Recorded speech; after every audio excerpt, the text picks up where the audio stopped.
कि कराची में दहशतगर्दी का शिकार DSP अली रजा की नमाज जनाजा अदा की जाएगी। बाद नमाज ज़ोहर वज़ीर आला सिंध मुराद अली शाह की भी उसमें शिरकत होगी। IG सिंध, DG रेंजर समेत शहरियों और अफसरान की भी जनाजे में शिरकत। अली रजा के कातिल जल्द पकड़े जाएंगे, उनकी जानिब से ये कहा गया। कराची में दहशतगर्दी का शिकार DSP अली रजा की नमाज जनाजा अदा। नमाज जनाजा में वज़ीर आला सिंध मुराद अली शाह की भी शिरकत। आपको बताएं कि IG सिंध, DG रेंजर समेत शहरियों और अफसरान ने भी जनाजे में शिरकत की। अली रजा के कातिल जल्द पकड़े जाएंगे, वज़ीर आला सिंध का ऐसा कहना था।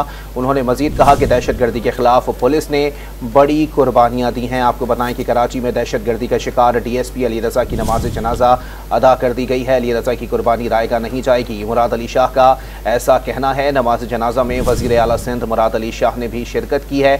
IG सिंध, DG रेंजर समेत शहरियों और अफसरान ने भी जनाजे में शिरकत की।